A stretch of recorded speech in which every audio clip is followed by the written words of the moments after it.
The forces of evil never rest. The minions of the enemy never rest. Left unopposed, they would curse the entire world. Father Michael Birdsong is here to oppose the enemy with the Ending the Curse podcast, starting right now.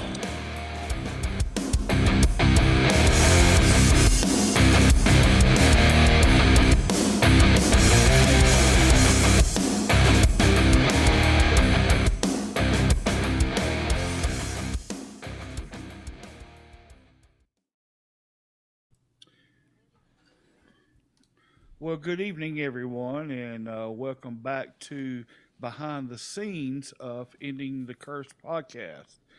This evening, I am joined by the one and only Vic Hermanson and the all famous David Griffith and my son, the beloved Deacon Joshua Birdsong.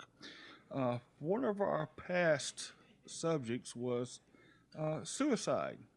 And it is time that we have a behind the scenes discussion about that and have one of us share a very personal story. And the reason for that is because if it can reach one person and frankly save one life, to where someone would be able to say, that person knows who I am and where I'm at. This is your show tonight, and I would like to personally hear any feedback that you may have about this. But I am going to turn it over right from the get go to Josh and give him some time to share his story. And then after he shares his story, we will do as we do best as the paranormal dork crew and discuss some things that may help some people tonight. As I've said in the past, we know when we can have fun, but we also know when it's time to be serious. And so let's just take a few moments to be serious for a few moments and hear Josh speak from his heart. So, Josh, son, you just go ahead and jump right on in there and just kick it off and just please be yourself, be at peace, and just do you, okay? Very good. Go ahead. So, my story begins in my early teens. I didn't know at the time, but I discovered that I had sort of a gift of discernment, that I could pick up on the emotions of other people. And as I said, I didn't know what it was at the time, and I didn't have anyone to explain it to me. And so I went through those years in uncontrollable anger, depression, which to this day I still struggle with that part, but around my mid to late teens, the depression got so bad that I needed an outlet. And I began self-mutilation. And as the years continued to go by, I started hearing these whispers, voices, mostly during around 3:30, 4 o'clock in the morning, telling me to kill myself, that I was unworthy, I was ugly, I just needed, I should have been aborted, all these different things. And so the mutilations got worse. I got to the point where, without fail, every morning when I would get up and go to the bathroom, I wouldn't even look at the mirror because I was just disgusted at what I saw. Be at peace. Then my back went out And when it did, now I was both in pain and in even more depression. I couldn't do anything. I felt weak.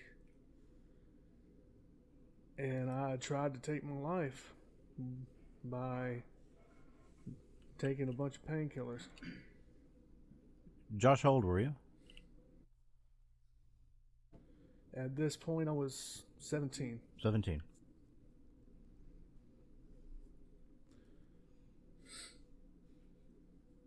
Thankfully, I didn't succeed. After I did it, I regretted it. I actually had my mom sleep with me that night because I was scared. I can understand. Fast forward to 19 and 20.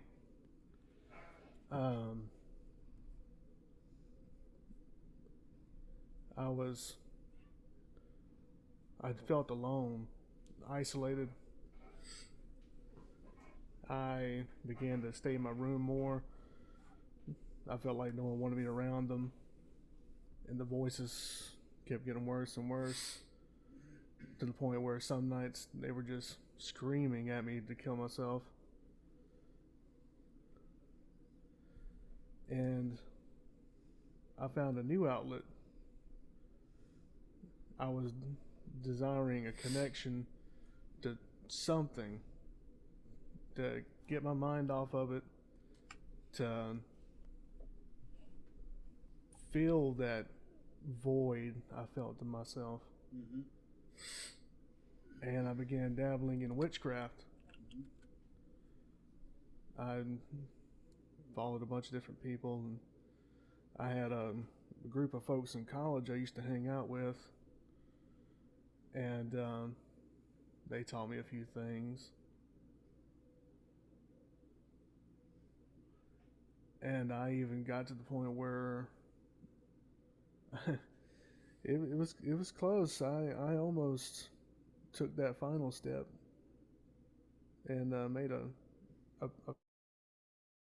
pact. But the only thing that really woke me up was I had a nightmare, or night terror, whatever you want to call it. I dreamt of two things. I dreamt of my own funeral, and I saw the hurt of what my suicide would have caused my family and friends. And I had another nightmare where I was being attacked by 12 different demons. Guys, give him just a second, please. Josh, just take all the time you need. Don't worry one bit about going fast. Please.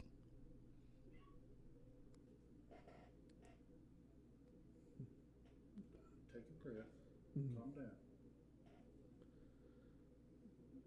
And that just it was terrifying. I felt every single bit of it.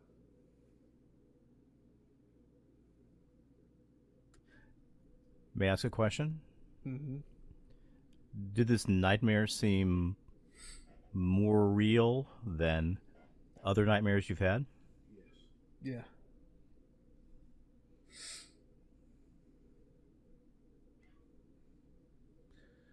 And I actually woke up crying that night, and I went and got Dad.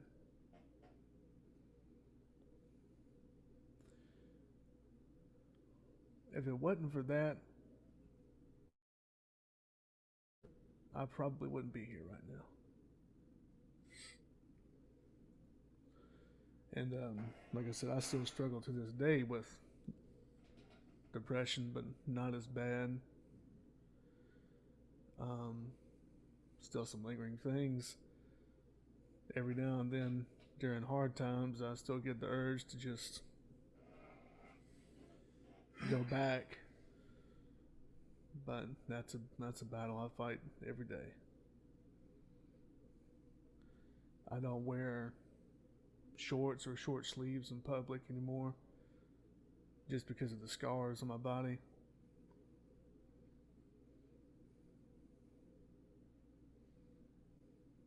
It was hard. If that's the case, when you're talking about the cutting, which I've seen hundreds of times, okay, with kids coming into the ED, it's not at all unusual. But it sounds like you had a pretty serious case of it. I did. Mm-hmm. Did you harm yourself other ways? No, just the cutting and painkillers. Lots of painkillers. It all came evident to me one time when my mom and dad lived in South Carolina. My dad and I were getting the boat ready to go into the water the first time, and of course Josh was helping, but the driveway compared to the ground level was about 3 inches, and Josh stepped on it sideways and turned his ankle, and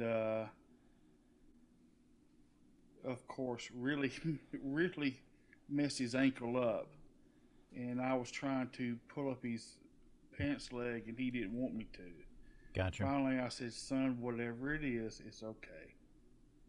And then I saw it, and I just looked at him. I said, "This is a conversation for another time. Don't worry about it. You know, we don't have to go there right now." I knew what was going on. I knew that he was facing some dark times. But the only thing that he needed to know from me personally at that time was Daddy's not mad at him. Does that make sense? You know,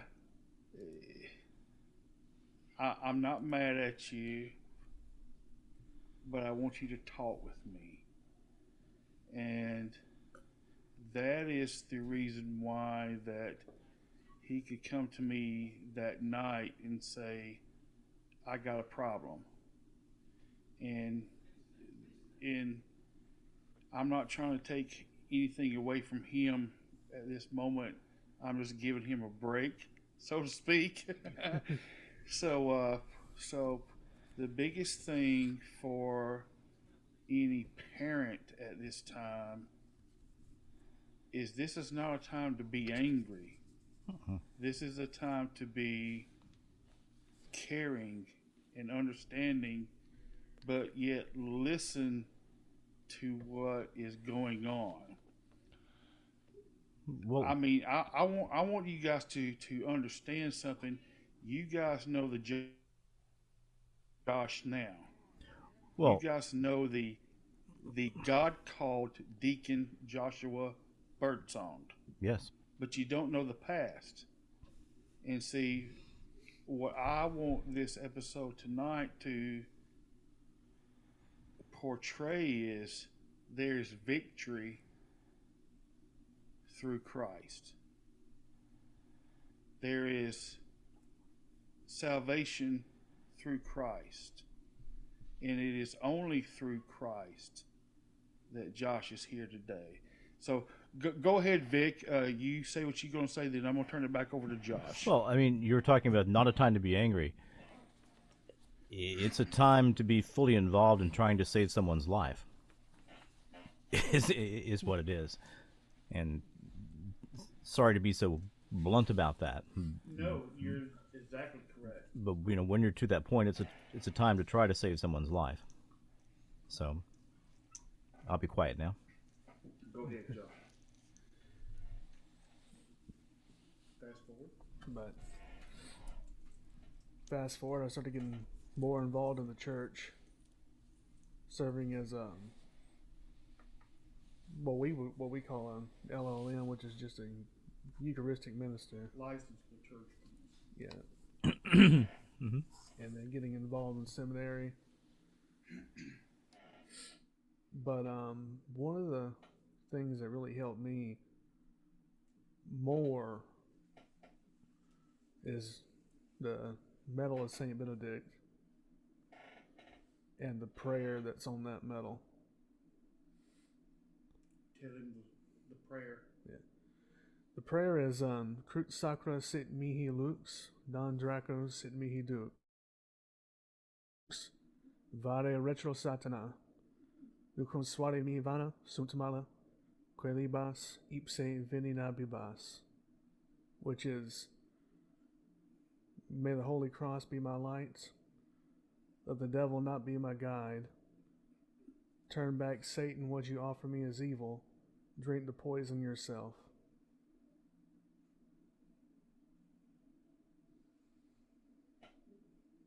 And that helped me tremendously. And I still go through those prayers every day.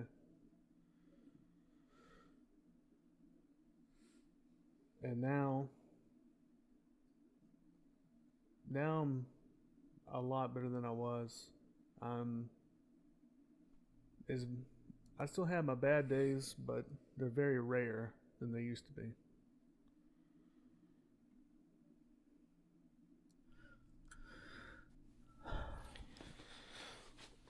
Josh, when this started out,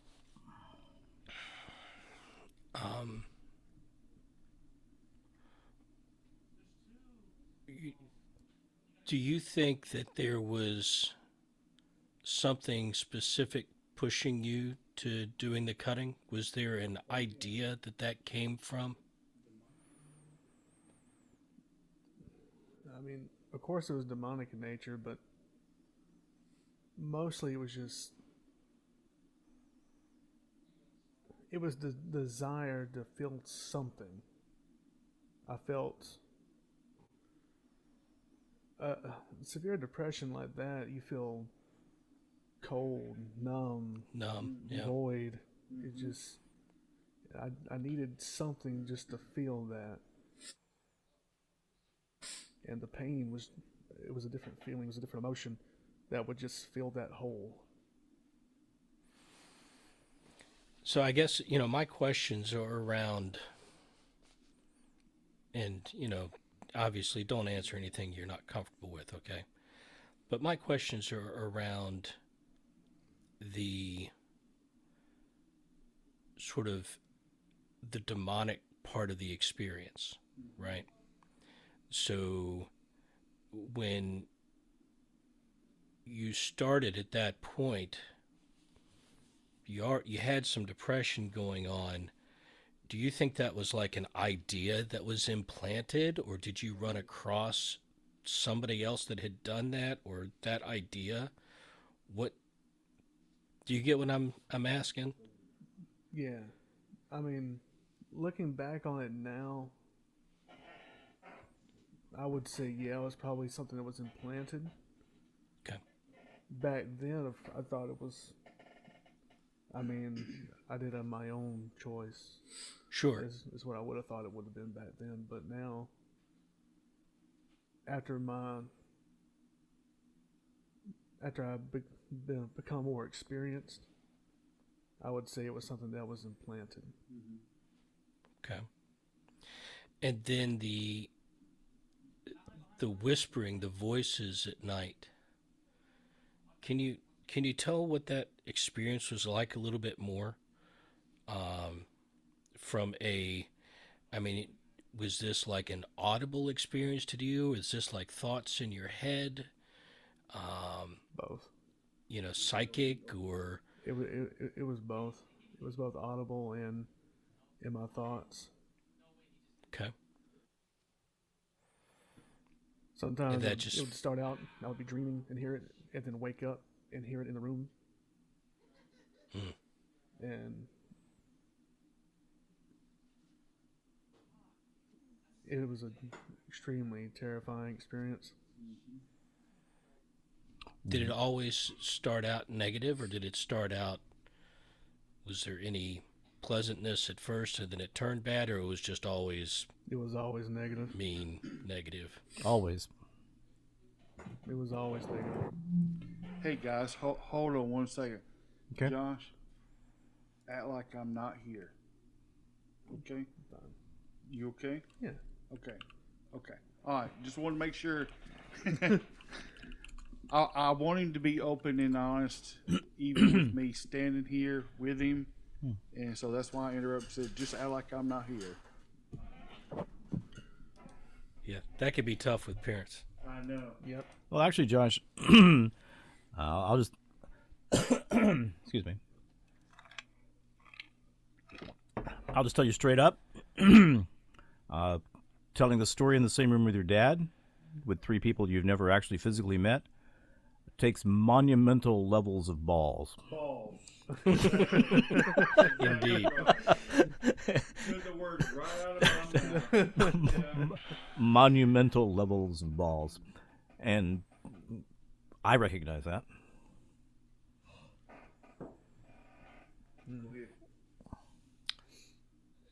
So then the catalyst for the whole thing, the being able to sort of empathic feelings, I guess you would call it, being able to feel what other people are feeling, is that the way you described it? Or discern? You said people walk discern, past me, I'll so be able to tell, like, someone will walk past me, and depending on how they felt, it would affect me for the rest of the day. so you would take on the feelings that they felt. So that is like empathy or empathic. Do you still have that today? Yeah, Yeah, I'm sure. it's even more now. It's kind of funny now I'm thinking about it. It's I guess you can say it's the whole experience has sort of left a mark on me, Well, because now many. depending on locations, when we do house blessings or we visit someone, I could tell immediately something's off. Mm-hmm.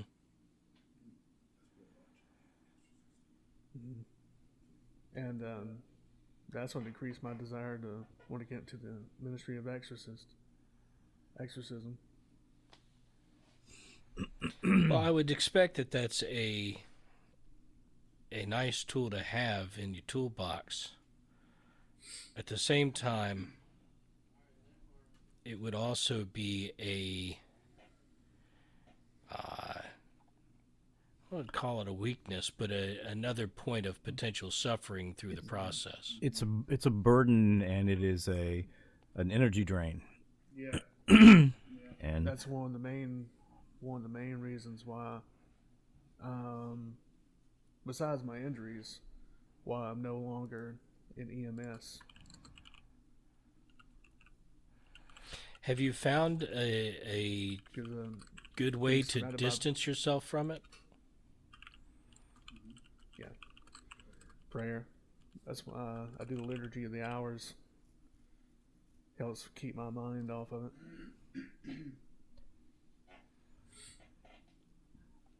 Josh, I want to keep my statements brief because I know I can be verbose. None of the rest of us are verbose, just you, Vic. I can do that. I can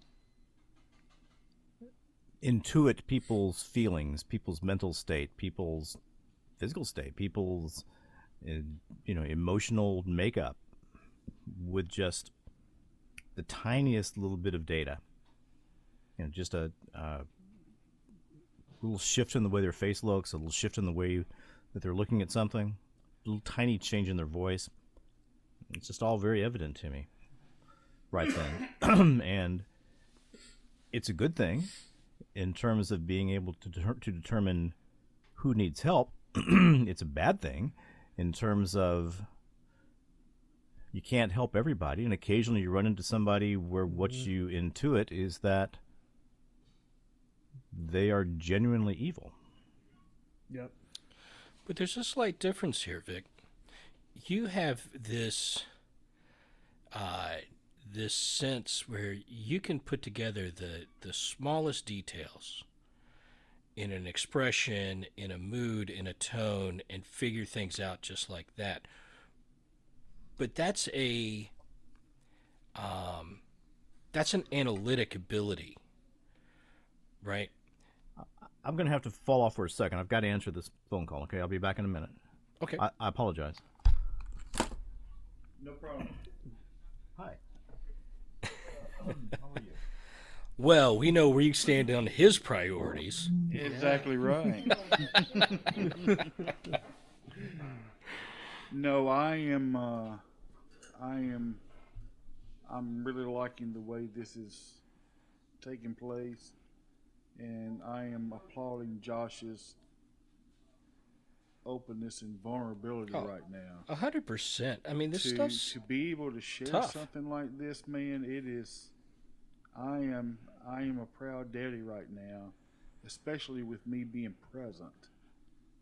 So I applaud him greatly. But I just saw the need just a few moments ago when I broke in. Okay, Mike, give him a couple of seconds break there. So that's the only reason why I jumped in on that. But Well,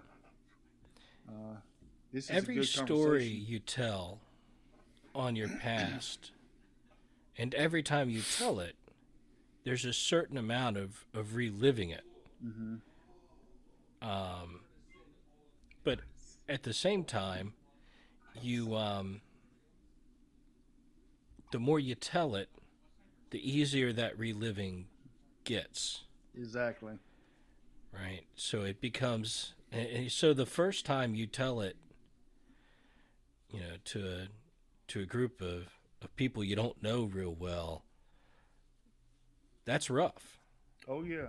And the next time it gets a little easier and a little easier, and you're always going to relive that experience a little bit as Mm-hmm. you go through it, but it becomes not quite so painful over time.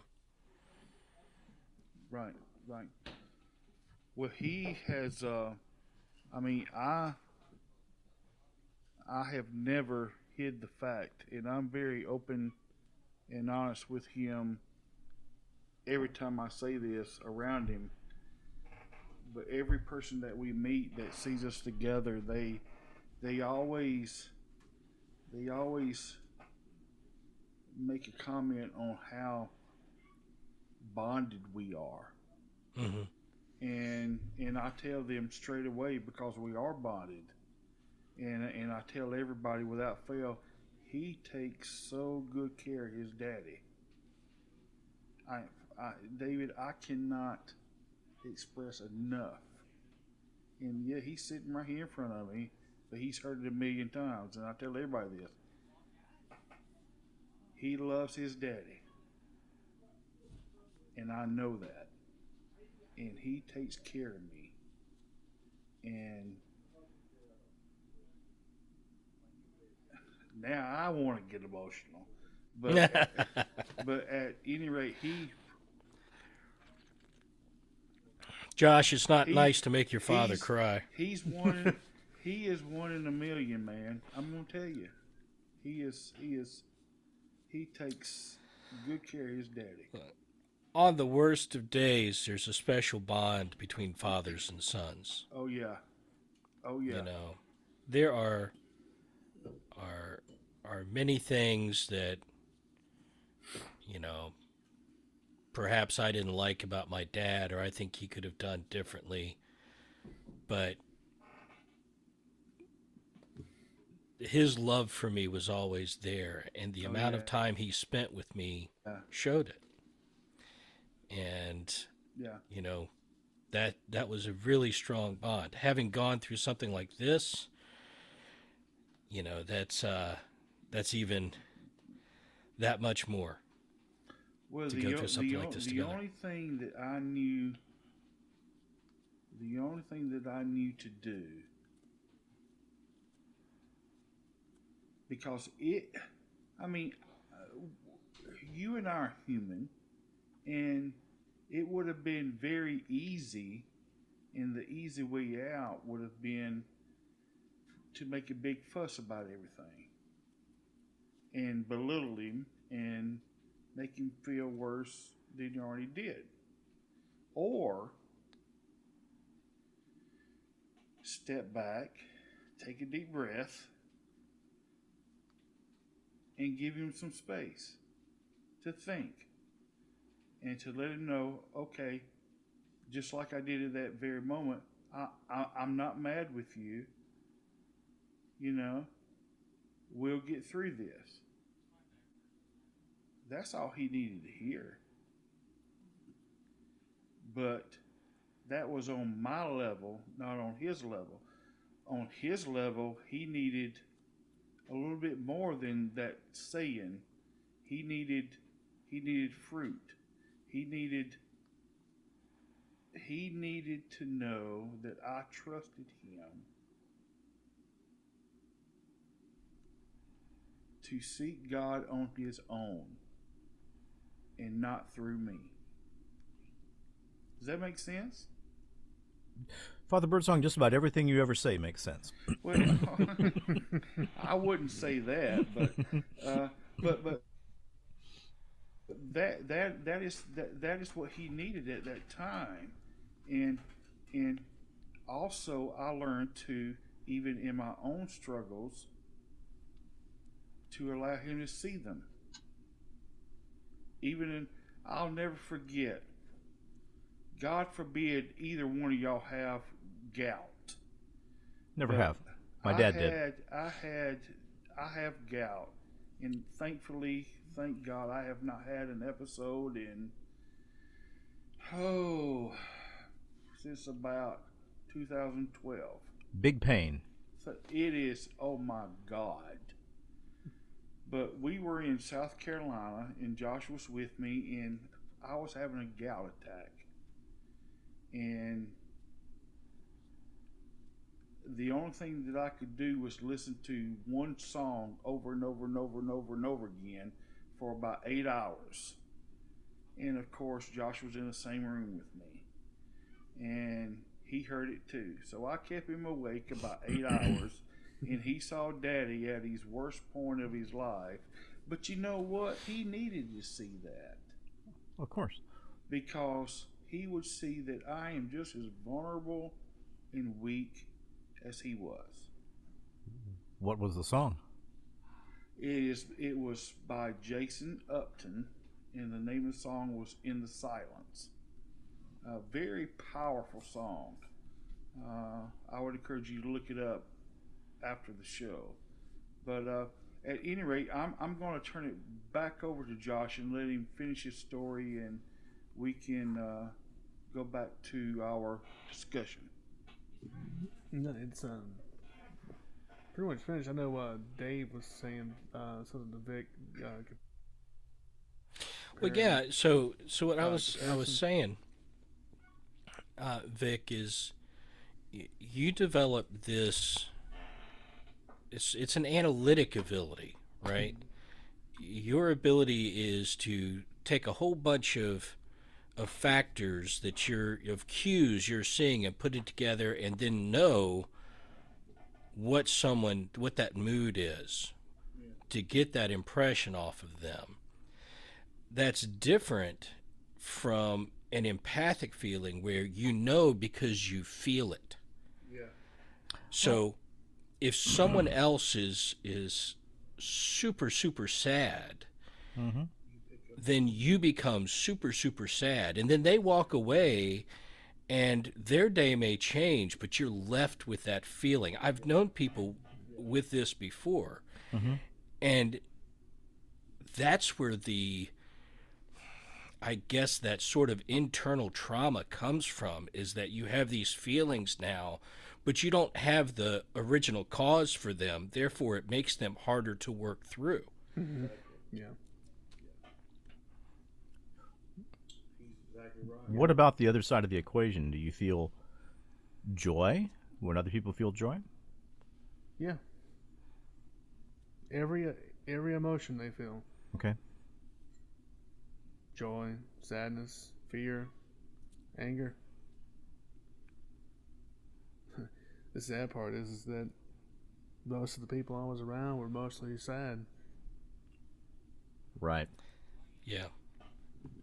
How does the anger of others affect you? Oh, it can. Well, an embarrassing story. No, go ahead. I'll never forget the time I put a hole in the wall just because I just felt so much rage building up that it just needed to come out, and I put a hole in the wall. Both my sons have put holes in the walls. I was embarrassed. I actually tried to run away from home. I left the house, walked up the driveway, started walking up the street. Next thing I know, Dad pulls up next to me and tells me to get in the car. Yeah. Well, I had the same experience with my son. I put a hole in the wall about 4.5 years ago, but I didn't have anybody to run away from but myself. And so I had to patch that stupid wall on my own.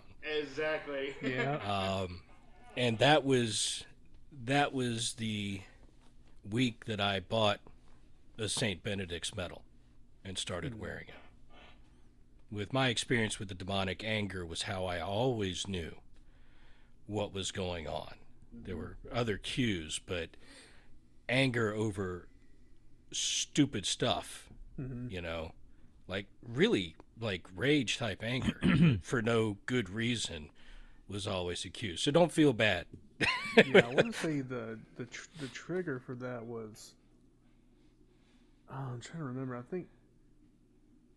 Oh, I had left something out on the counter, and my mom was getting on to me, and just something simple as that just sent me off, and I turned around and just hit the wall. And how old were you around then? 16, Yeah, 15, 16, 16. 15. Yeah, so you were in those teenage years. You know, Yeah. I had real problems with anger during those years myself out of just pure depression. Yeah. Right. Depression will drive anger because you feel powerless against it. Mm-hmm.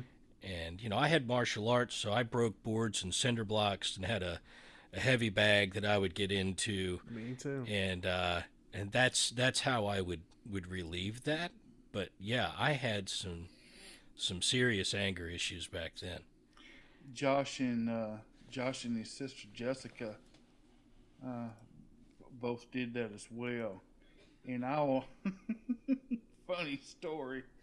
And I'm not trying to take anything away from Josh right now, but very funny story, and Josh knows where I'm going. It is very funny. They entered this tournament. So what was the style that y'all did? It was Goju Ryu. Whatever that means.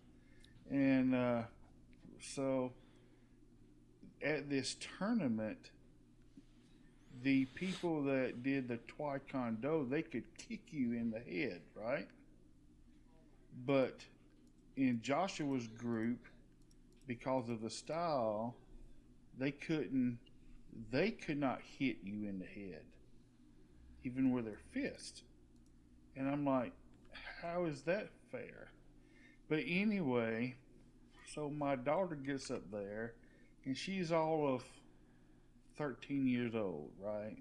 This little girl, and this guy, he was probably 16, 17, and here's my little 13-year-old girl going up against him, and he kicks her in the head. Ooh. Well, that pisses her off. I bet.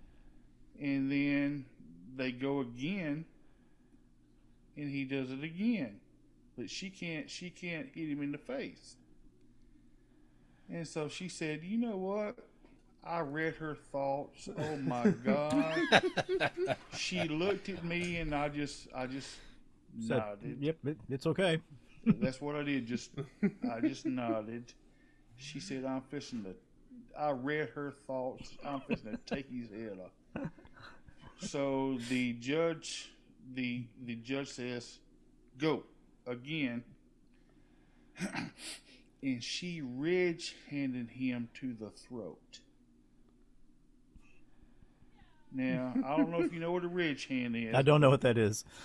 Well, it's Yeah. like this. It's like a forward chop. Yeah, Okay. forward chop. Ridge handed him in the throat. It's technically not the head. Nope. Exactly. And anyway, the guy's on his knees and can't breathe. And so she gets disqualified. And she looks back at me and her coach, which is, by the way, my mentor of over 30 plus years, who is a master of this. And I said, "Well done, baby. Well done." You're supposed to wait until later to say that. You don't do it on the mat. Well, Why wasn't the like- other guy disqualified for kicking her in the head?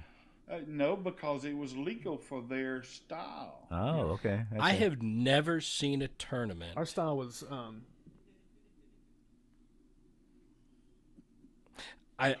I've never seen a tournament that was officiated in sparring by style.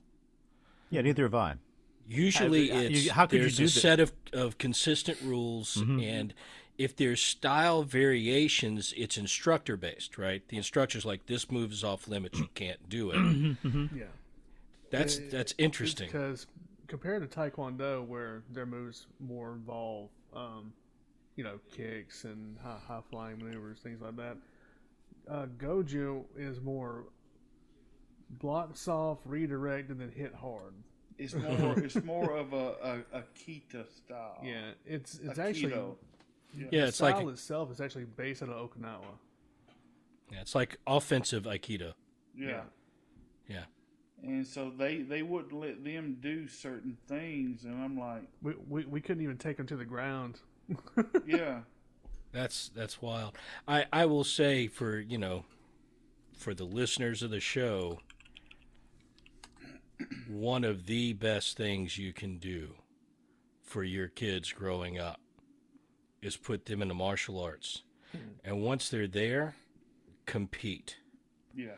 So I competed for years, and I gained so much out of those experiences. And that is part of the reason why Josh got through this whole experience. Yeah. Yeah. Prayer, martial arts, music, especially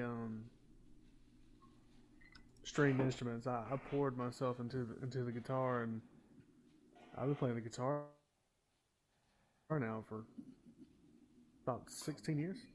Yeah, cello. Cello for about 2 years. That's great. Piano. Yeah, trying to teach myself piano. So he in other words, he turned the negative into a positive with, first and foremost, a relationship with the father, and then a relationship with music, and then a relationship with an outlet. And that is what needs to be, that is the hope, is to put this pain into something positive. We're all going to experience pain, but how are we going to deal with it? And that is why Josh is sharing what he is tonight. But that's why he wanted to share it, because there is a purpose. The enemy is going to tell you one thing, but you coming out on the other end in his story, you can turn that negative into a positive and say, look where I'm at now. And I need to hush and let him talk. But anyway, go ahead, Josh. But yeah, and then eventually my relationship with God grew more, and fast forward to today, now I'm a deacon of the church, still in seminary, trying to be a priest. My Hopefully, about to take his daddy's place. yeah, but the main reason why I told that story is just to help others that have gone have that are going through what I went through. Because a lot of people out there will mislead them or shun them, and Mislead that's not what they need. mislead them how? Well, think about how that group of folks I met in college. I mean, they took me down because I was looking for a more deeper connection Right. Mm-hmm. to take my mind off things and the another outlet. And then they dragged me into their little witchcraft crew to, for the illusion of control. What was that experience like, Josh?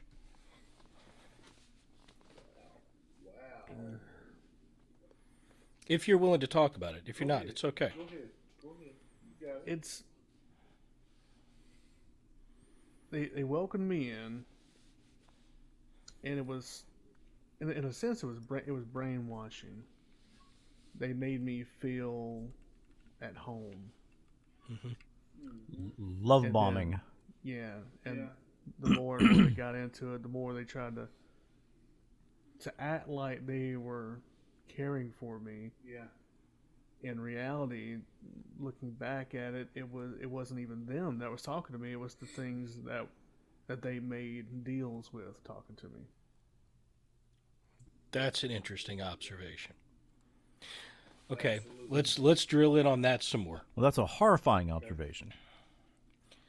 So, from that perspective, when these people are talking, are you suggesting that they are being influenced in what they're saying, or are you suggesting that they were all the way towards possession? I would say half and half. The main person in the group, the leader, quote unquote, I would say he was more in the lines of perfect position, if not almost there. The others were sort of halfway there. It would have it was like a switch would go off. One moment they're talking about one thing, then I enter the room, and then switch flips, and they're all welcoming, trying to introduce me to these other new books, trying to drag me deeper into it. So, perhaps a little bit of obsession with a little bit of initial oppression. Mm-hmm. Now, each person in the group had made some sort of pact at that point. Yes. Did they Okay. did they discuss their pacts? No, they didn't. They didn't. Because you didn't join in with them. Yeah, because I didn't fully go into it. What gave you the power to get away from them? Yeah.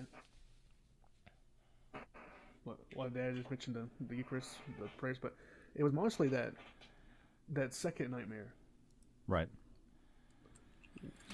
when it was like I woke up and I was in a dark room and I was surrounded by 12 different things, 12 different demons, and each one of them was attacking me. 12 is the number of government. That's what really woke me up, because that dream didn't occur until after I started getting involved with it. Now, And guys, just very, very, very quickly, 12 people, like he's talking about, Yeah.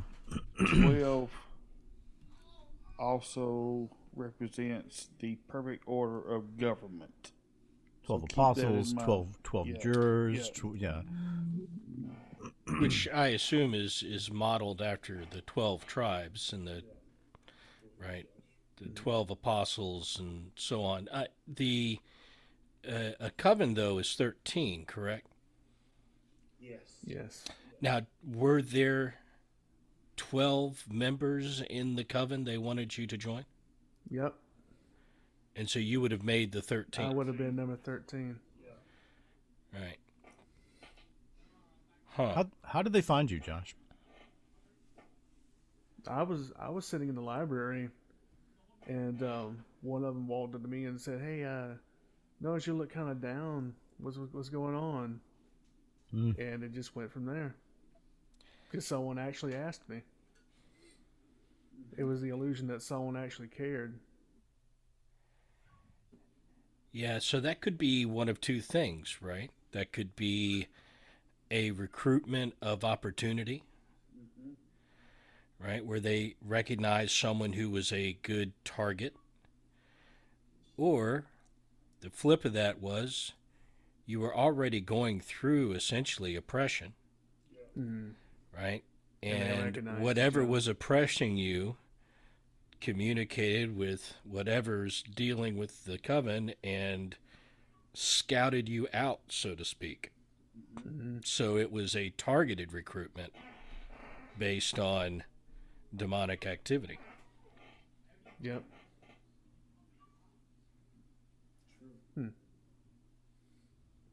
I never thought about that second part. Yeah. Very true. Yeah, we talked the other night, and we were talking about demonic activity being sort of random, right? This idea with Father Malachi Martin suggesting he couldn't find any single thread that pulled all these cases together. I kind of think that in some cases there are.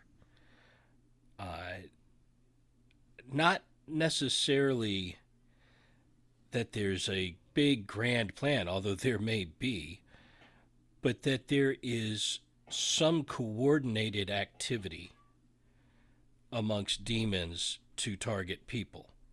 Not necessarily, oh, this is the groups of people we want to target as a whole. I think pretty much anybody's a target, and, what God allows, he allows. But I do think that there is some sort of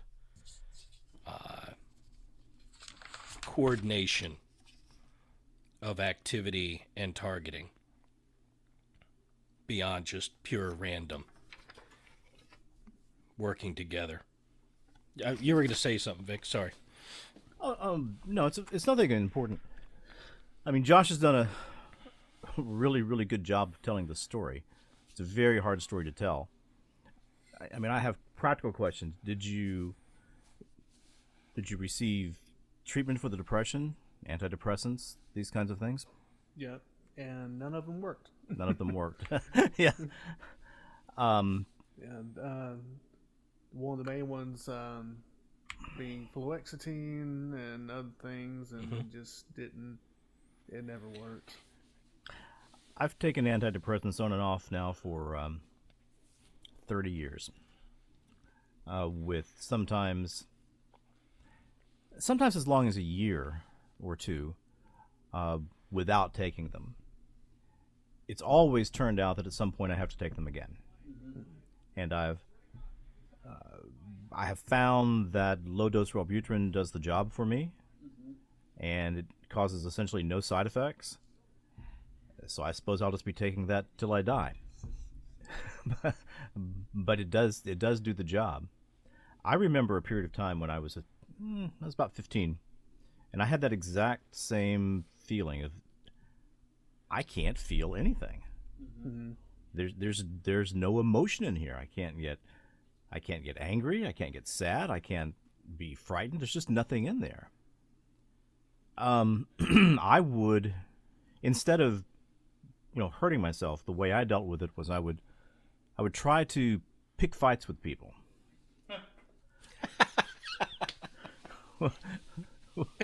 If you don't want to hurt yourself, let somebody else do it for I you. can't see that.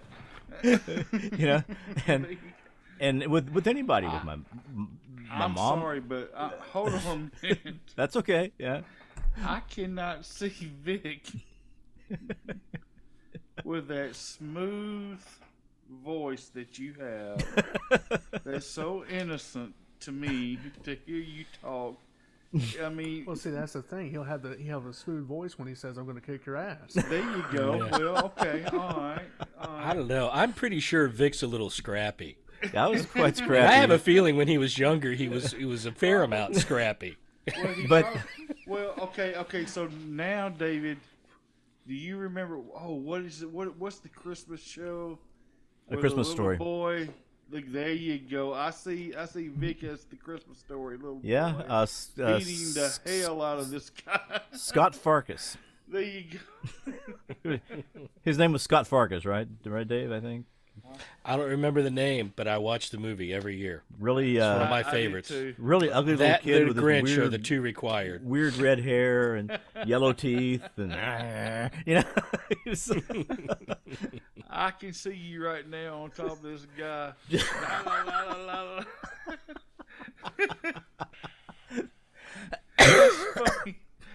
I'm sorry, guy. That's okay. It's okay. I mean, But when you said when you said you were pig fights, I'm like, oh hell no, you didn't. well, yeah, I did, and it did not help. I got to tell you, but Well, Josh is taking a bio break real quick. He'll be right back. okay. But Well, I'm just gonna go. That was funny as all get out when I heard you say that. Oh my God! All right. Oh, We hey David. While we're waiting on Josh to come back, I told Vic I came up with a new character today. And Okay. His name is Winfred. Winfred. Yeah, Winfred. He is a butler.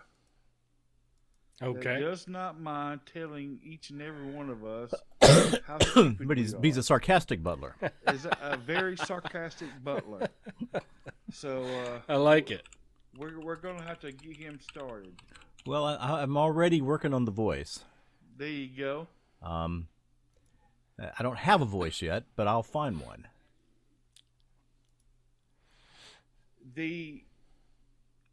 If you take Boudreaux Yeah, it's the same kind of thing. Yeah. and increase it more into a tenor level Uh-huh. and very sarcastic. Now, is That's is what I'm Winfred thinking. Southern? He's a butler. I'm thinking of him as being I'm, British. I'm thinking English or British. Yeah. Mhm.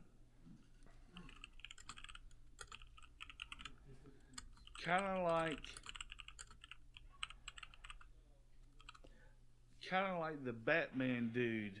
What was his name? We just talked about him. Alfred. Alfred, yeah.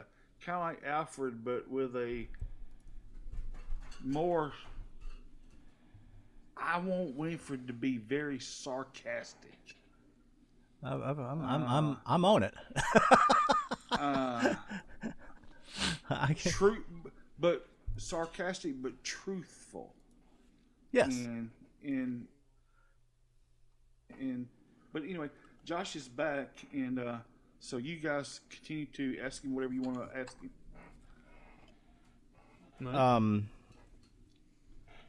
Darn it! I had a real specific question. Now I've lost it.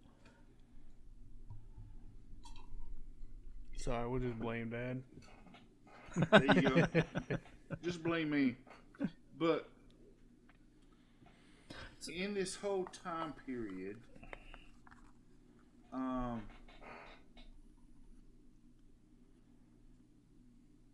the greatest thing for me, and I will let Josh expound upon it, was that he had a constant goal in front of him, and that constant goal was Christ. Mm-hmm. And I believe personally, if it was not for that goal, so to speak,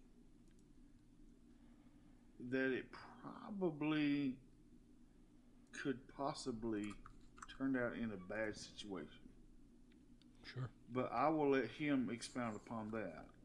Daddy's going to get out of the way. Go ahead. No, yeah.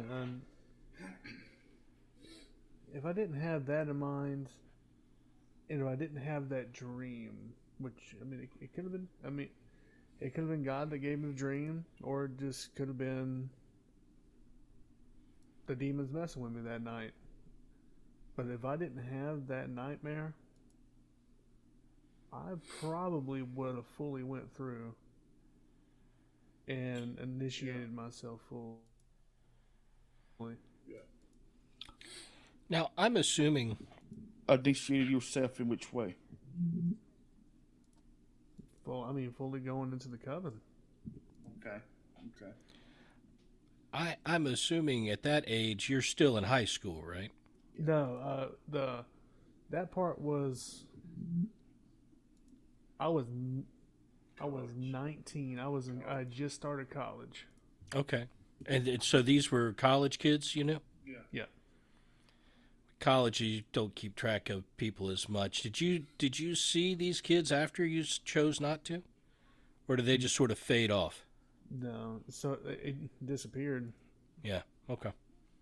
So kind of as soon Probably as good. you were no longer a potential candidate, they just kind of took off. Yeah, they just kind of like they say, faded away. Yeah.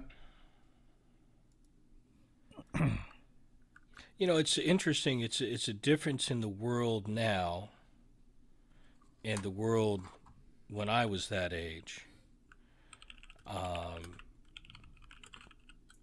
Lots of people that age talked about stuff and read books like I did, but I don't think I've ever met anyone at that age that was in an active coven back then. Very relevant. Right? The actual going through with it and practicing stuff in a structured manner, at least, right? Mm-hmm. I think was much more rare for younger people back then. Now, I have to guess that it's much more commonplace. Now I can go to our local library right now, and I can pick out 11 different books on the subject. Really? Yeah, I bet you could. You know, I didn't think about that. We wander through new age metaphysical shops on a pretty regular basis if we see one.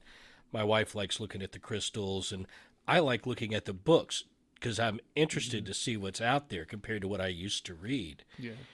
And the amount of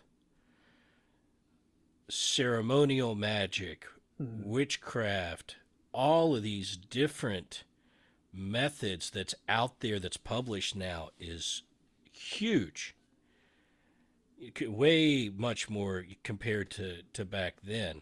Oh, yeah. But I hadn't thought about what that would be like at the libraries. And I bet most of that stuff's in there. Oh yeah, especially now with the help of the internet nowadays, through Internet Archives, you can find free PDFs for those books. Okay, Yeah. guys. So I hold on just a second. I have never hid the fact that I'm probably one that hides their face in the sand. So, Josh, what you're telling me is in our public libraries,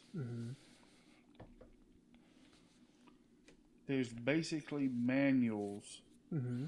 on witchcraft and the worship of demons and demonology activity. Yeah. It's because the normal person that don't know better, they just see it as just a normal book for, just to read.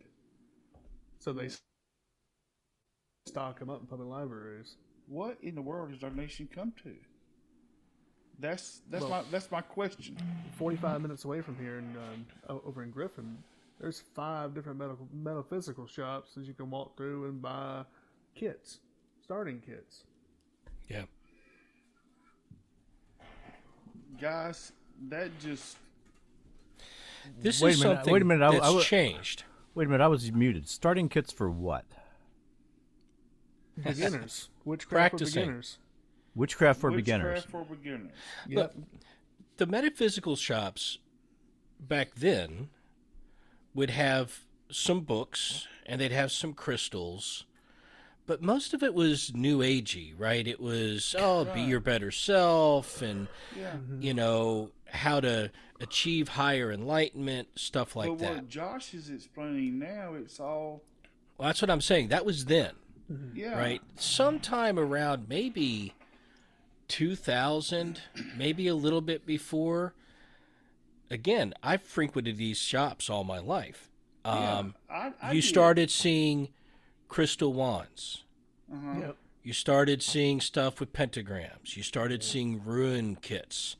You started seeing a little bit more and more. And now you go in and, there are schedules for when ceremonies are performed. There are, just about everything you would need to start a practice. You got ceremonial daggers, chalices, wands, all the books to go with it. You got it all. Yeah. So, yeah, it's quite different. It's Well, and then you've got TikTok to fill in the gaps and give them support, right? Oh, yeah. So, I mean, there are And on, video Pinterest. after video after video on TikTok to, support your inner witch. Yeah, there's things on Pinterest now too. I can actually send y'all. They show you how to make portable altars out of shoe boxes or Altoid tins. That is not surprising. Mm-hmm. George, we were having a conversation with George a while back where I was about sigils, Yeah. and I started doing some research for him, and I came across Pinterest, and it had map after map of all the sigils for all of these different demons. Mm-hmm. On Pinterest. I couldn't believe it. I was like, Pinterest is like the new demonic worship zone or something. It amazed me. There's free apps on Google Play, iTunes. It used to be Pinterest was where you went to buy some little knick-knack craft thing. Now you go to find your demons. Yeah, now you buy knick-knack crafts for the craft. That was good. Crafts for the right. craft. Oh God! I want to say something to break the negative mood a little bit. There you go. Josh, one of my very favorite parts of doing the rundown or the other things we do is, kind of when we get to talking about stuff and something's funny, I can hear you laughing in the background. Oh yeah. And I've heard a lot of laughs in my life. Yep. And the laugh that you have in the background is a laugh of somebody who's got some genuine joy. Exactly. And I'm very thankful for that, especially from after what you've been through.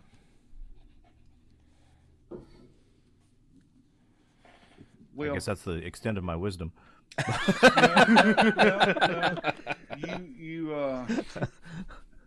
you really hit on something there though, and what I would want Josh to say right now is what got him to that joy and to the ability to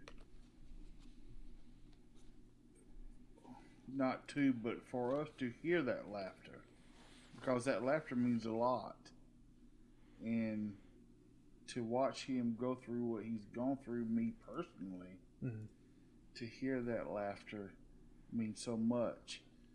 But I want you guys to hear what brought him to that point. Please. Well, it was my sister, really. Cool.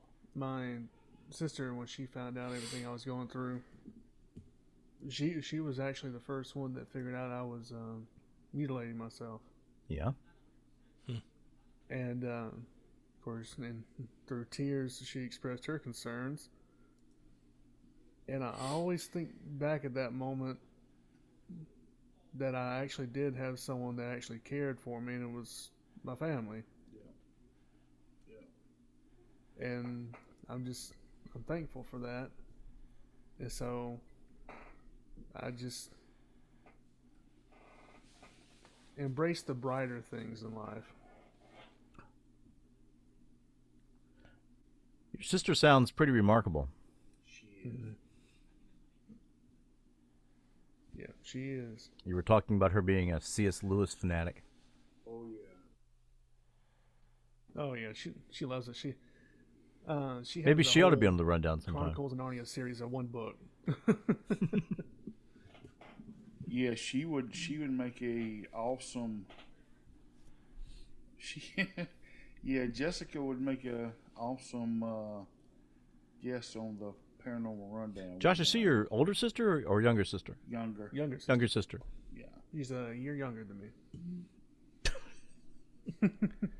The reason I'm Yeah. laughing, I was listening to a show today, and so in your refrigerator you have some Worcestershire sauce or some Uh-huh. That's Worcestershire Worcestershire sauce, sauce. or some kind of sauce.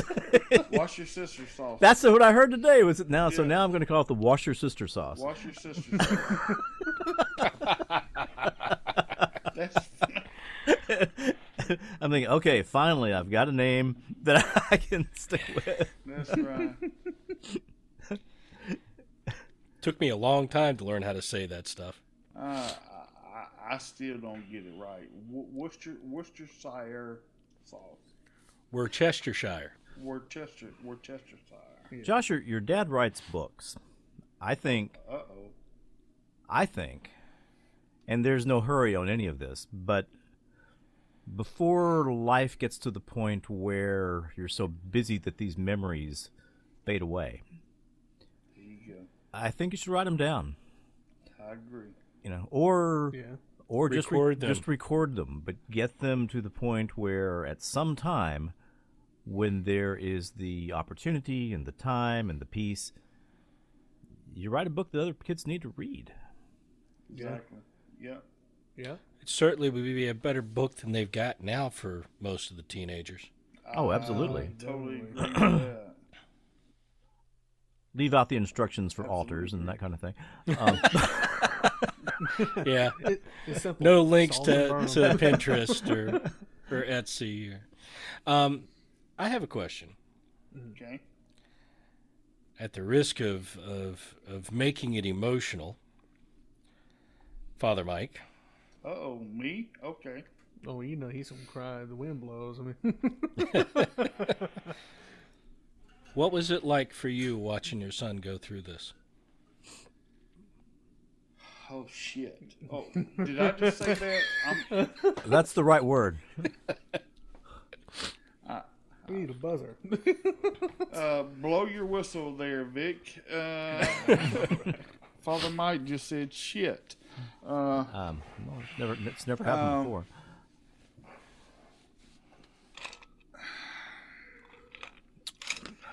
And okay, let me focus it a little bit. Okay, go ahead. Let me focus it a little bit, and maybe that'll help. So you noticed he was going through this trouble that day he twisted his ankle. Yes. All right, now you know. But what was it like watching him struggle through this? And what did you do to support him and yet not push him in one direction or another? Because that's always the struggle of a parent, right? How much support can you give without running them over? And I tend to run my kids over. So, Well, normally, and I got to be totally honest with you, David. Um, I think you guys know by now that I feel very comfortable being vulnerable with you guys. Initially, I probably could have been that parent that would be overly, what's the word I'm looking for? Overly bombastic, if that makes sense. It does, of course. Um, but that would have done no good. I could have been angry with him, but that would have been pushing him even more so toward the turmoil that he was facing. So I had to make a decision, and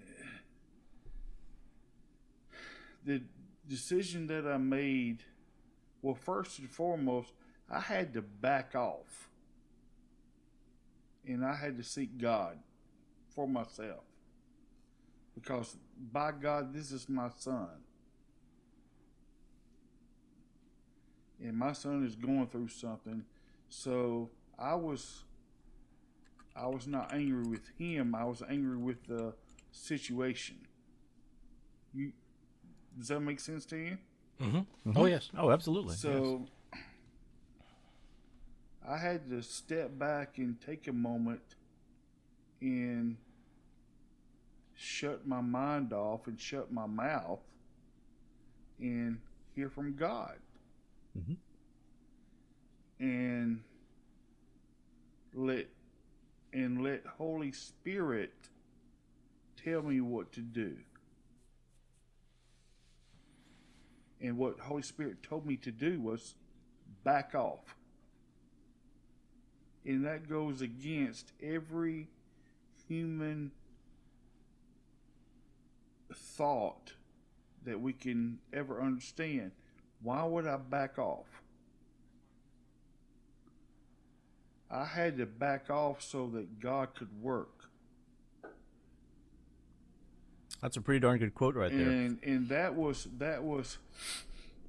very, very, very hard. But during that time, I had to portray to Josh, even in that night when we were in South Carolina at Mom and Dad's, that dad is not mad with you. I had to tell him, I see what's going on. It only took one look. Of course. And I had to tell him, it's okay. I got you.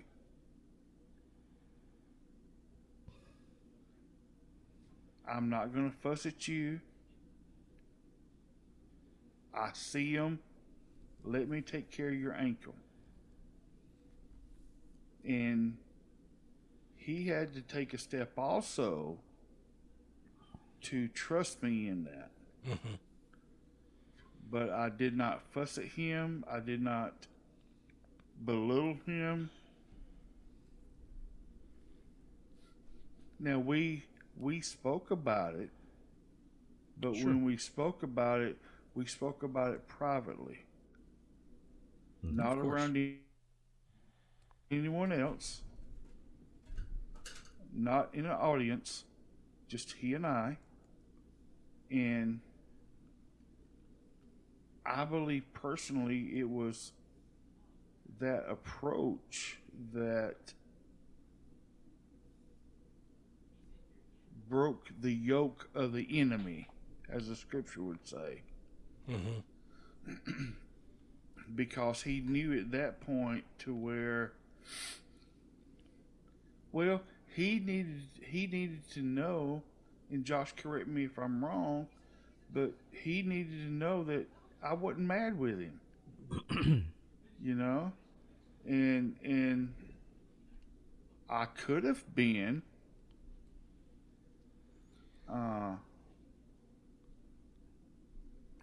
and I probably could have justified being angry with him. But what would that have done? Nothing. Nothing. Yeah. Not a Would have daggone driven, thing. would have driven Except him push farther further. away. Exactly. Farther. And so I had to treat him well. You know what, guys? Here's the whole thing. I had to treat him in the way that, well, dadgum, maybe in the way that I would have been wanted to be treated. Of course. Because Josh is not the only one that ever went through this.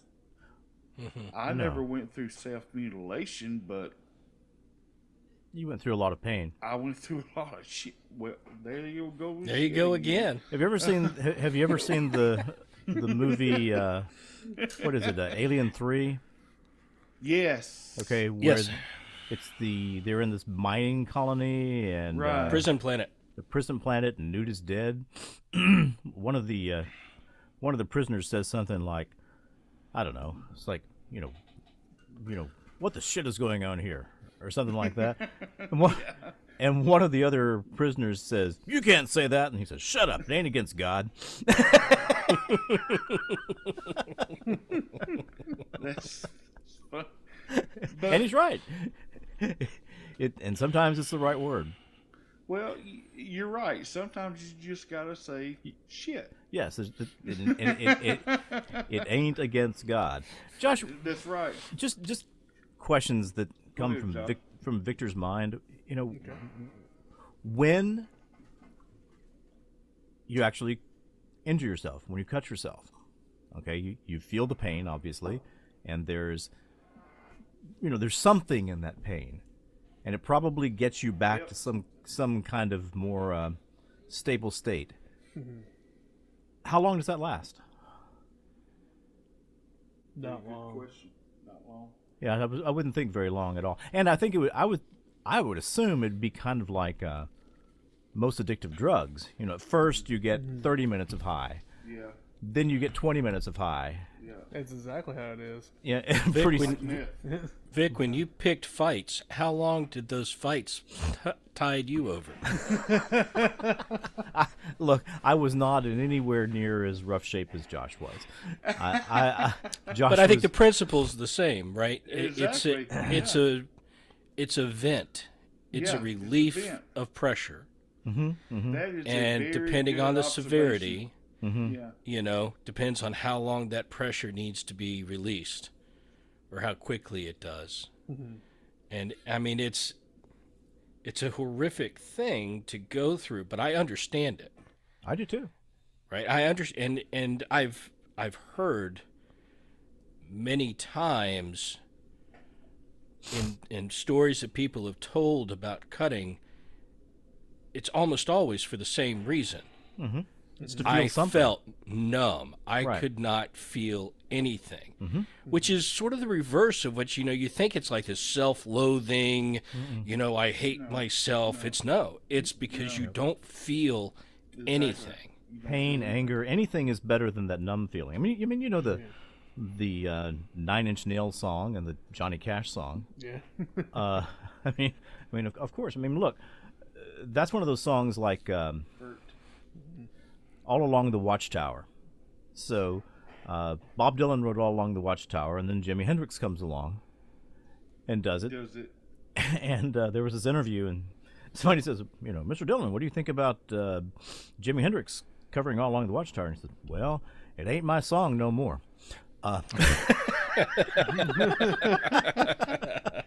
He said, that's just, I might have written it, but it's not my song no more. And I did not. I thought Jimmy Hendrix. no, that's a Dylan. Wrote That's a that. Dylan song, and the same. Oh man. And I don't know who the singer in 9 Inch Nails is, but he said the same thing. Trent When- Reznor. After Johnny Cash covered it, he said, not my song anymore. Yeah, yeah. He said that he wrote that for Johnny Cash.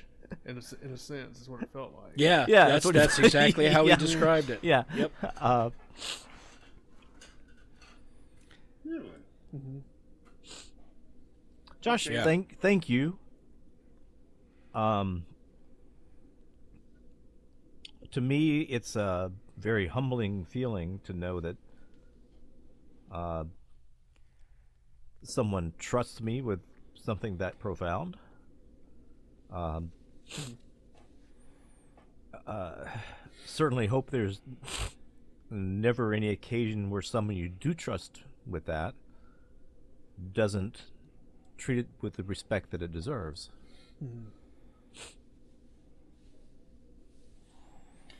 Well, I have another question. go ahead. Yeah. My question is about the empathy. So, since you mentioned having done the antidepressants, I'm assuming you've done some therapy, you've talked to some psychiatrists, psychologists about this. I'm curious how they treated the feeling of empathy. What they considered that to be. Did they consider that to be real or some sort of psychological internalization of observation or something, or did they treat it like you really are empathic? My therapist, when I told him about this, he thought it was more psychological than anything. Yep. He didn't. Which is not surprising at all. Yeah, Nope. so That's exactly what I guessed, but Yeah. his idea was to give me higher doses of antidepressants. and those don't solve that. No. Well, no. I don't want to call it a problem because in a way it's a gift, but antidepressants don't make empathy go away. No, Well, they if may make you anything- numb. Yeah, I was about to say, if anything, it made me more numb. Yeah. So it made the problem worse, Right. in a sense. Yeah, and some of them are really Guys, bad for that. I can say, and I am not speaking as his father right now. Now, please don't take this wrong. There's a time and a place for medication. Yeah. Yeah. You know, and I gotta be honest with you. I take a dose of antidepressant every day because I deal with chronic pain issues. Sure. And David, you can back me up on that, and Oh, yeah. and let everyone know what chronic pain does to someone. But when Josh started taking the antidepressants, it did make him even more numb. So there's a place, there's a time for it, but for Josh's sake, it did not work in the way that the psychiatrist thought it should, Right. and it just made him more. It made him more numb, more distant, and I noticed that he became more distant, and that really bothered me. And he thought about it his own self. But see, I gave him that space. You with me? Mm-hmm. I gave him that space to figure it out on his own self, that it took him back to a place to where he didn't need to go. So therefore, he made a decision. Okay, I'm not going to take this because it's not the correct drug to take. And so therefore he came back to a more natural world And that's a crazy thing to say, but he did. That's exactly what it is, though. Yeah, he These came medications back to do. a more natural world, and then realized for himself this drug that people put me on is making me worse than I am. There is Is there's that a about bunch of right? these medications out there, and listen, I'm not a cheerleader, nor am I a bulldog against the medical community, right? Neither am I. But if the medication works for you, by all means, well, take it. If it doesn't, don't. I'm talking specifically doctors. Okay. Okay. I, because of my medical history, have been through lots of doctors. Oh yeah. Lots of doctors of the same type that I have left to find other doctors that would treat me better. Okay. And it is really tough. I live in a small community here, fairly small, where there aren't a whole bunch of psychiatrists. And it is really tough to find the right doctors to treat you the way that you need to be treated to get better. Right. And that whole situation can be difficult. They have a standard of practice that they use. Oh, this is our, if you got depression, this is what I use. If you have anxiety, this is what I use. And if it doesn't work, then they don't have a whole lot of options depending on the doctor you go to. And they don't all work the same.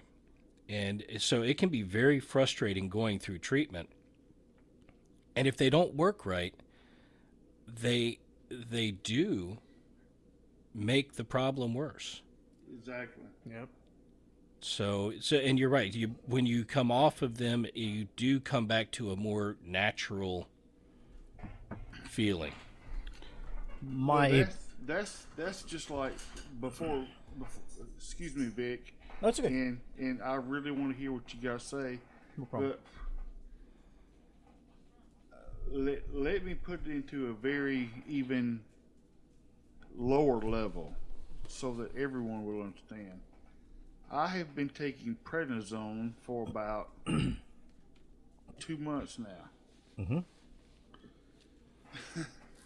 If I was to quit the prednisone today, oh my God. Mm-hmm. Vic, what would happen to me? Well, Cold turkey. if you just went cold turkey, well, first off, the symptoms that you're trying to treat would come back very rapidly. Yeah. Second, you could have some cardiac problems. You definitely would have water retention problems, all sort of things like that. So prednisone's not a benign drug. Exactly. I mean, prednisone's a dangerous drug. Hello. But Prednisone if you to need me- prednisone, there's not really a replacement for it. Exactly. This is true. And some people take it for their whole life. Yes, they do. However, prednisone is like making a deal with the devil. Mhm. I can take this drug and let it mask what I'm going through. Mm-hmm. And But you pay with bone density, and you pay I with will be the first to tell you, thank you, God, for allowing me to take it right now. yeah, of course. I mean, Yeah. that's just where I'm at. But I know at some point that when things are put in motion to correct the issues that I'm facing, Mhm. I'm going to have to come off of it. Yep. And if I come off of it cold turkey, Well, I can't imagine a doctor doing that. But Oh, you can't no, at this point. no. You've been on it for too long. exactly. Yeah. But but that's just the point I'm making. I can't do it that way. No. Mm-mm. And so I'm putting that in the same retrospect as Josh, Mm-hmm. that he had to go through certain things to put things in perspective, so to speak. Does that make sense? Like I say, And just about every. I've never heard you say anything that didn't make sense. well, So, Hey, let me point something out okay, that go people may ahead. not know about. Go ahead.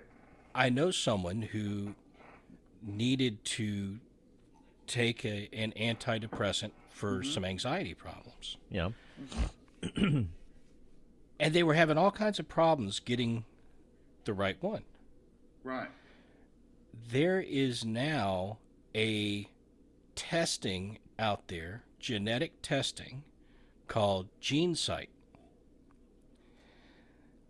and they will test you. It's just like if you were getting DNA test done, right? It's a swab type thing. Then you send it in, and they will tell you what antidepressants should work with your genetic makeup. oh really? Wow. And they'll tell you which ones you shouldn't take because they'll cause you severe side effects. And they called it right for this person. They called the ones that they had problems with and said you should not be taking these.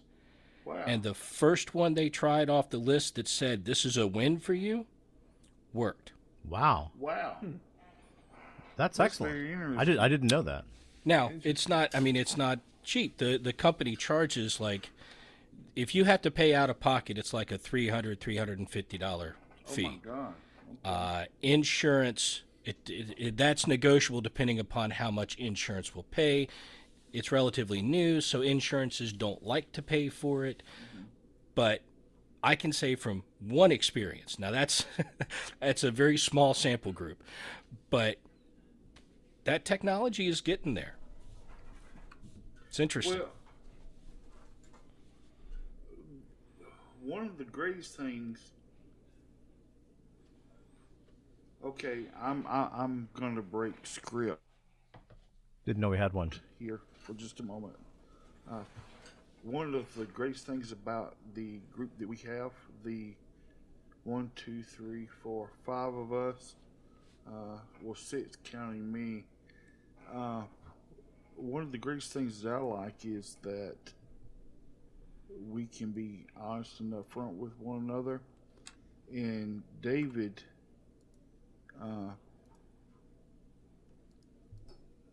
one of the greatest things that I like about him is he explained to me the horrors that he went through with chronic pain and discomfort.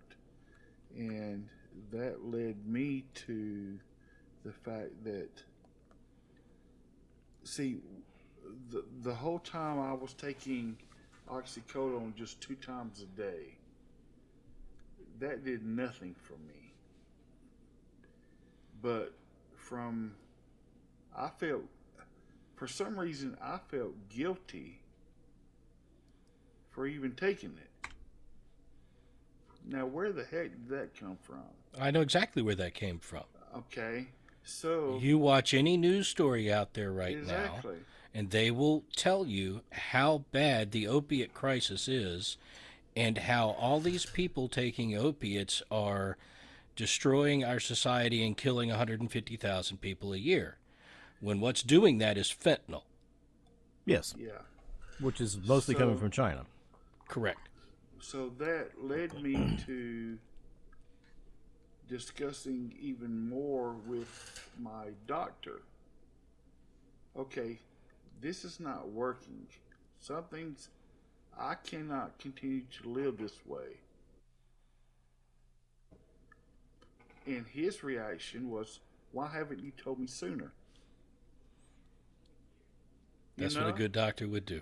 And I said, well, I didn't want. He said, just hush.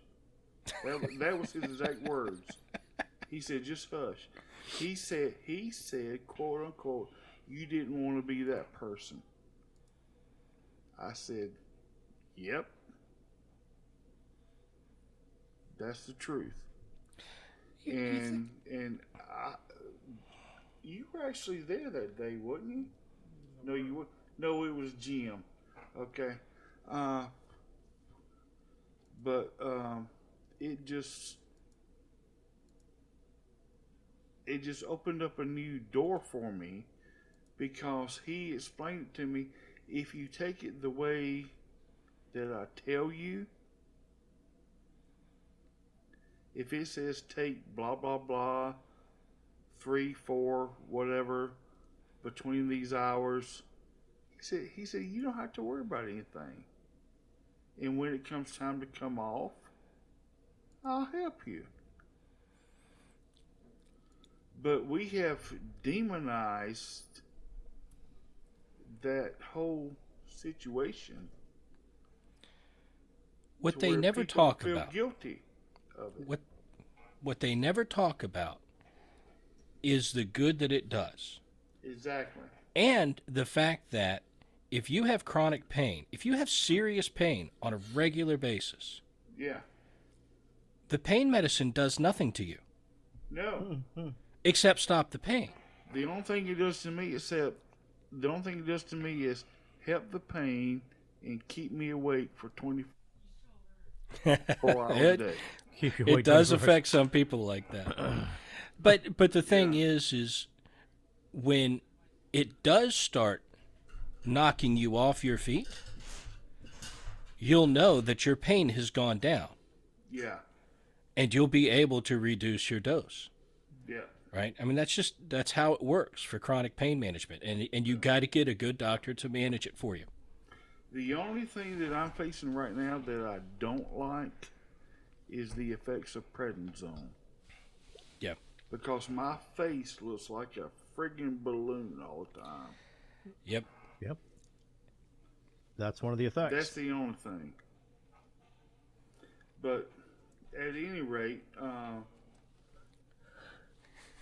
we have we've gone about 2 hours, and I think this has been a very, very good episode. Can I ask one more question? Yeah. And then I have a question after Vic. No, yes. No. I am not rushing you guys at all. Go ahead and both of you ask your questions. Go ahead, Josh. Josh, I got two questions. You said one. I lied. You do that a lot. I lied. They're little lies. I mean, That's fine. little bitty lies, but it's just baby lies. How about now? Aside from your dad and your mom and your family, and the fact that you're in seminary and there's a job you go to, busy, normal, good life. What about friends? What about a support structure? Are there people there now who are genuinely your friends and not trying to recruit you into something that could result in the death of your body or your soul? Well, yeah. I got probably about 6 good friends that I would trust with my life. Okay. That's a good number. Yeah. What are you going to do with this episode? I don't know. I mean, Before we answer that question, I want to hear what David has to say. Well, my question was going to be also about now, but I want to know what you see in your life, daily, monthly, yearly, from a demonic influence, oppression standpoint. There you go. There's your opening. well, it's everywhere. I mean, even folks I work with,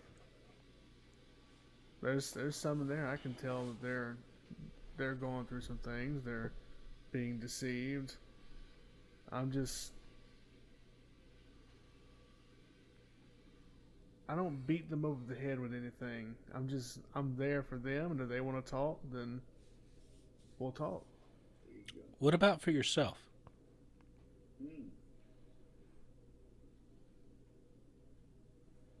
Hmm. Here's why I ask. So I went through my experience. Now, I'm not going through seminary. I don't have the, you know, priest for a father to bless me on a daily basis if I need it. It's pretty handy. Um, I but could not go through seminary right now again to save my life. I'd say, oh hell no. but so after my experience, even after the direct attack stopped, and then even after the stuff that was going wrong in my life, and I started wearing the Saint Benedict medal, uh, and started praying more, holy water, all of that. There are still times when it creeps in. Yeah. When Oh, I yeah. know there are attempts to harass me. Absolutely. So, what do you see in your daily life where that happens, and what do you do about it? Great question. Great question. I mean, as I said at the beginning, I still have battles with the severe depression. I still have battles with anger sometimes. But whenever that creeps up, I do two things. I reach out to my seminary mentors, which is Ken and Bob, and Father Michael Pacella. Yeah. And after reaching out with them, I pray. Sometimes I pray with Father Michael. Okay. And so you think that the depression and the anger is demonic related, or because I mean some of that is sometimes just depression, right? Right. Both. It'd be both, but in the reason why I say that is because you got to think I went through years with that attached to me Yeah. before I even knew what to do, and so I guess you can say, well, it's kind of like when an exorcist does battle, Mm-hmm. Malachi Martin says you lose a piece of yourself. Yeah. It's like that. I've dealt with that for so long that I've lost a piece. Yeah. Yeah. And the time that I would get that back is when I enter into the Father's graces. Sure. But it led you to help me doing exercise. Yeah, but that scar that's left helps me to be able to help others. I use it for a positive thing. To help me do exercise. Mm-hmm.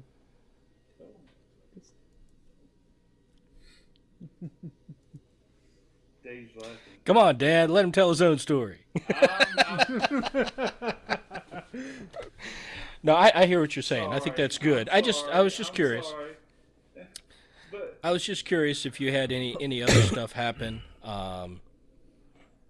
You know, it's I did have one attack that I had to have the whole church pray for me, and it was when we went to Fairhope, Alabama. oh yeah, oh my God, that was a That house, I took something home with me that day. yeah. I did too. It affected me. It affected my lungs. I got to the point where I was having trouble breathing, and it got worse when I walked into the church. that's never a good sign. And one of our intercessors, they said that they actually saw something attached and wrapped around me, and was choking me. Dad got pissed off that day. And so I had the whole church pray for me that day.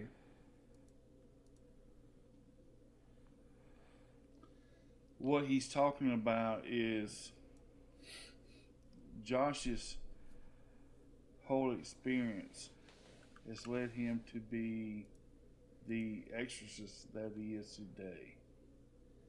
And he helps me tremendously. But the episode that we went through in Fairhope, Alabama was not the hardest case that we ever went through, but it was a attachment of a place of I'll say land, and it was just so an infestation. It was a very brutal battle, so to speak. So when we left that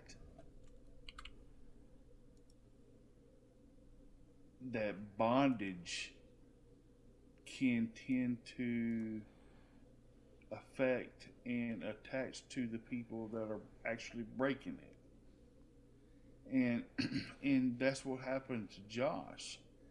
And so when we got back, he started showing episodes. I mean, just a couple of days of like, uh-oh, this mess is hanging on to me. And so one of our intercessors picked up on that, and so we dealt with it, and it was very hard to deal with. But that is how people that are so sensitive to the discernment of spirits, so to speak. Mm-hmm. For people like that, these things can attach themselves to you, and you are so innocently accepting it, if that makes sense to you. But yeah. At any rate, they attach themselves to you, and so you have to be very quick to understand, oh, wait a minute, something's happening. These things are attaching themselves to me, and oh, here's why, because I just went through this situation, and so therefore we can take that attachment and turn it into a thing of warfare to get it off of us as well, if that makes sense to you. Yeah, I think so. Well, all right, here's the other question, and I'll go ahead and ask it with the realization that it may not be the right question to ask. But I'd like to, if you trust me to do so, I trust you, whatever you want to do, Vic. Run with this. Okay. As an anonymized Trailer Trash Terrors episode. Okay. Because this is a real terror. Yeah. I mean, a lot of the things that I talk about are silly. A lot of the things that I talk about, I have to really stretch to find any terror in it. No, this whole episode would be freaking awesome. But this is terror. Trailer. And I would take the time to make sure that I get the sound right. I'll take out... I don't want this to be related to you, so I might even alter your voice. No, this would be absolutely awesome... I fully trust you, so... This would be an awesome trailer trash, whatever the name of it is. Trailer Trash Terrors. Trailer Trash Terrors, go. Yeah, that would be a great... This whole thing would be a great episode for that. Chris has a hard time saying that, too. Hey, Dave, did you hear him playing? That's his opening song now? I did. I haven't finished the episode, but I heard it this week. I thought it was great. But But anyway, Josh, if you trust me to do that, I would like to run with this and turn it into an episode. It'll take a little bit of time.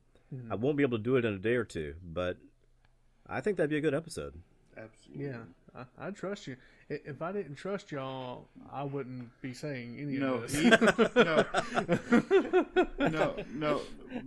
But guys, I want y'all to hear what he just said. For Josh to say that, especially next to me, he trusts you guys very much. So you need to take that and understand how much he trusts you guys. Well, No pressure. I appreciate that. There you go, Dave. No pressure. I'll try to be worthy of that. It's No, be at peace. Be at peace with the whole thing. Josh loves you guys, and so do I. So that, and I sound like a broken record because I say it all the time, but that is who we are. when my son was about, Yeah. I guess he was about 4. He 3.5, 4.5, somewhere in that range. He's sitting at the foot of his bed, sitting in a little bunk bed, and he's got his feet up, and he's kind of sitting like this. I can just tell he's thinking about something real seriously. I look at him and go, "What's going on, buddy?" And he says, "Hey, Dad, you know what? I'm not ever going to get married. I'm not ever going to get married." And I said, Okay, well, you might change your mind. And then he says, "Dada, will you remind me?" and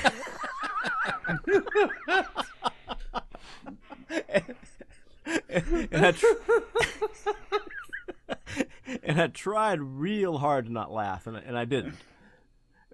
But I finally got him to bed and got him to sleep, and I got to thinking about this, and I was thinking, that is maybe the most profound expression of trust I've ever heard. This little kid is putting massive trust in me to remind him not to get married, which I failed with. By I was going to say, you let him get married. So, really, Josh, you may just want to trust me, because I'm not sure, Vic. I'm not sure based on that he's worth it. I told the story at his wedding. That was part of the father's speech. To tell the story. I was going to say that's what I would do. That's that's perfect. Did he ever say why? Oh gosh, I'm sure that he saw something on TV or read something. He was reading when he was 3.5, but I'm sure something got in his mind to make him say that he wasn't getting married. But he did. That's funny. It is funny. All right. Josh, you got anything? Nope. Vic, any last thoughts? Nope. While I'm putting this thing together, Josh, if I've got questions, I'll write them. I'll send you a Discord message. All right. See if David, any final questions or thoughts? No final questions. You've answered all of them. Honestly, I appreciate it. I just, I recognize, not having gone through it myself, but I recognize how traumatic of an experience that is. Having dealt with depression and pain growing up myself for different reasons, not everybody makes it. And I didn't have, the demonic pushing my buttons on top of it. I don't think I would have made it if it had been that situation. Very traumatic, and then I guess kind of a sobering realization in there. Look, what you have, your ability to feel what other people feel, that's a gift. Exactly. That's something that God has given you for a purpose. Yeah. But the enemy can even use the gifts of God against us. Exactly Yep. right. And that's exactly that's right. pretty sobering. And with that being said, it makes, you have heard me say that we as sons and daughters of God need to become vulnerable. Well, when we become vulnerable, we also take the risk of being attacked by our vulnerability. Mm-hmm. And that's what we need to be very aware of, and know the difference between, am I being affected by Holy Spirit, or am I being affected by the enemy? And that's a whole nother That's not battle. always easy to discern, is it? Exactly. And that's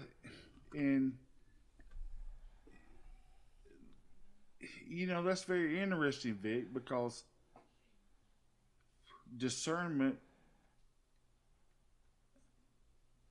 that could make a whole another episode. Oh yeah. So I'm going to keep that one on the back burner for a little while. We cannot do this podcast weekly, Father Mike. Oh no!